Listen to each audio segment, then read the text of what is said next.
빛을 전한 사람들 2권 3장 모세를 다시 부르시는 하나님.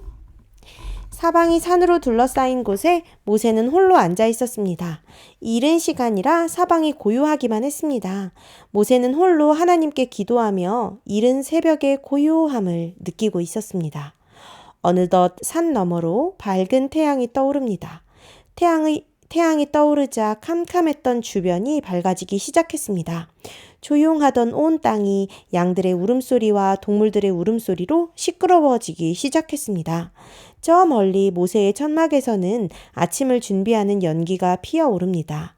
모세는 아침 기도를 마치고 천막으로 천천히 발걸음을 옮겼습니다. 식사 후 모세는 양 우리로 갔습니다. 수많은 양이 주인을 반기는지 큰 소리로 울어댔습니다. 모세는 흐뭇한 표정을 하며 양 우리로 들어갔습니다.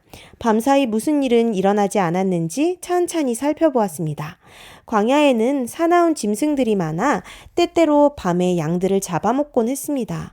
다행히 모세의 양들은 무사한 것 같았습니다.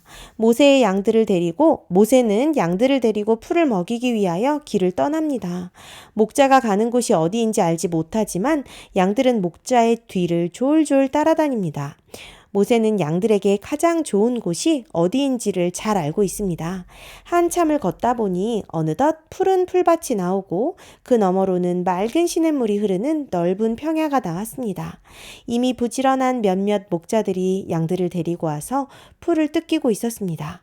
모세의 양들은 한 곳에 모여 오순도순 풀을 뜯어먹습니다. 모세의 아내 십보라가 싸준 도시락을 먹었습니다. 이런 단순한 생활이 매일 반복되면서 어느덧 모세는 개인적 욕망과 욕심을 모두 내려놓게 되었습니다. 대신 모세는 그의 조상들을 인도하신 하나님의 손길과 하나님의 약속에 대해서 더 깊이 생각하게 되었습니다. 또한 여전히 이집트에서 억압받고 있는 이스라엘 백성을 생각하며 그들의 구원을 위하여 기도하였습니다. 한편 이집트 땅에서는 모세가 떠난 후 이스라엘 백성의 형편이 더욱 안 좋아졌습니다. 이집트의 왕은 이스라엘 백성에게 더 많은 일을 시켰습니다. 제대로 먹지도 못하고 강제 노동에 시달리던 많은 사람이 병에 시달리다 죽어갔습니다. 이스라엘 백성은 탄식하며 그들의 하나님께 간절히 기도하였습니다. 하나님은 오랫동안 그들의 기도를 듣고 계셨습니다. 그리고 준비된 때를 기다리고 있었습니다. 어느덧 하나님이 준비한 때가 되었습니다. 하나님은 모세를 만나기 위하여 호렙산으로 내려오셨습니다. 모세가 양들을 치고 호렙산의 어느 골짜기를 지나가는데 놀라운 광경을 보았습니다. 어떤 광경인지 알아? 나 그때 까먹었지. 떨기나무. 한 떨기나무가 있는데 그 나무에 불이 활활 타오르는 것입니다. 그런데 이상하게도 불이 오랫동안 타는데 나무의 모습은 여전히 동일한 것입니다. 모세는 신기하기도 하고 이상하기도 하여 떨기나무 가까이 나아갔습니다. 그 순간 한 음성이 들려왔습니다. 모세야, 모세야, 내가 어디 있느냐? 두려운 마음에 모세는 얼른 대답했습니다. 주여, 제가 여기 있습니다. 다시 음성이 들려왔습니다. 너의 선 곳은 거룩한 곳이니 내 발에서 신을 벗으라.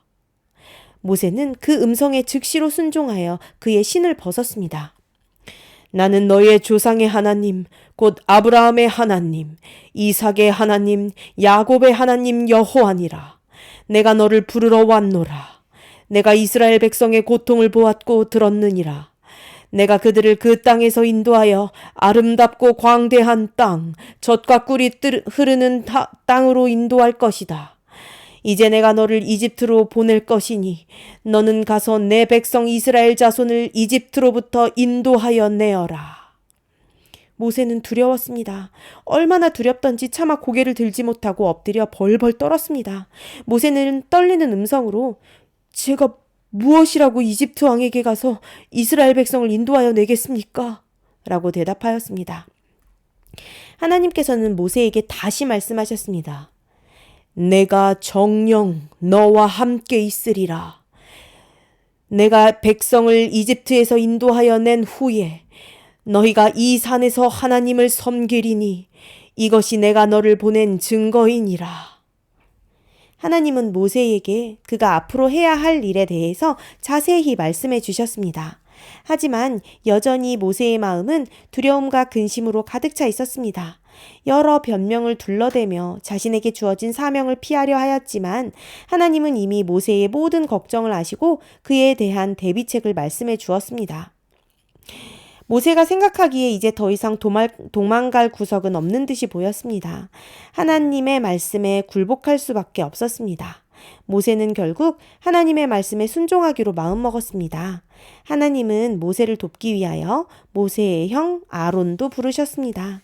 집으로 돌아온 모세는 그가 겪은 일을 아내와 장인에게 말했습니다. 모세의 장인 이드로는 모세를 축복해 주었습니다. 다시 새로운 날이 밝았습니다. 그러나 모세의 마음은 어제와 분명 달랐습니다.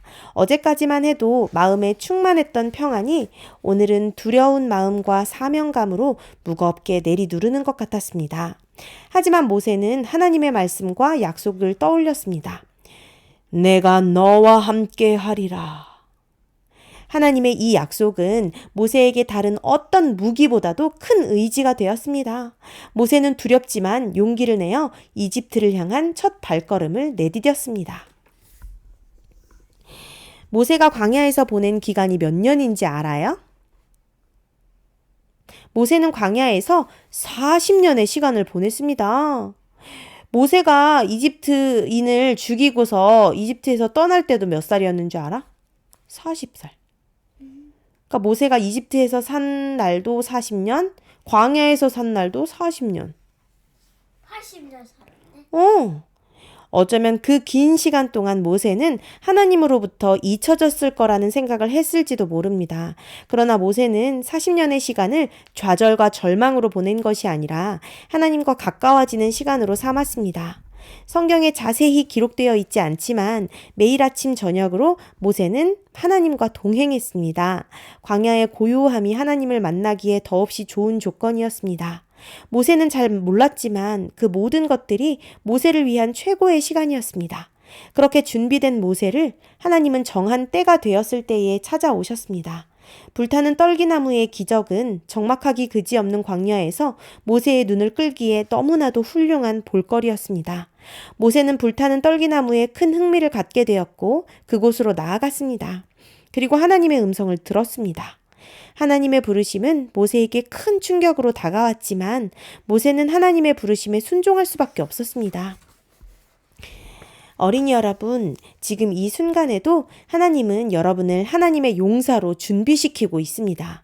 여러분이 배우는 공부, 삶의 지혜들, 이런 것들이 먼 훗날 하나님을 위해서 귀하게 사용될 것입니다. 비록 지금은 공부하는 것이 힘들고 부모님의 말씀에 순종하는 것이 힘들지도 모릅니다. 교회에 가서 예배를 드리고 성경책을 보는 것이 힘들지도 모릅니다. 그러나 이 모든 과정이 더 멋진 하나님의 용사로 거듭나는 시간이라는 것을 잊지 말기 바랍니다. 힘들고 어렵지만 모세가 그랬던 것처럼 묵묵히 이겨낸다면 준비된 때에 하나님은 여러분을 찾아오셔서 부르실 것입니다. 봄이야, 봄이야, 나는 너의 하나님이다. 그때에 여러분이 모세처럼 순종하는 마음으로 하나님의 부르심에 응답하게 되기를 바랍니다. 그리고 하나님을 위해서 멋진 일을 이루는 친구들이 되기를 바랍니다.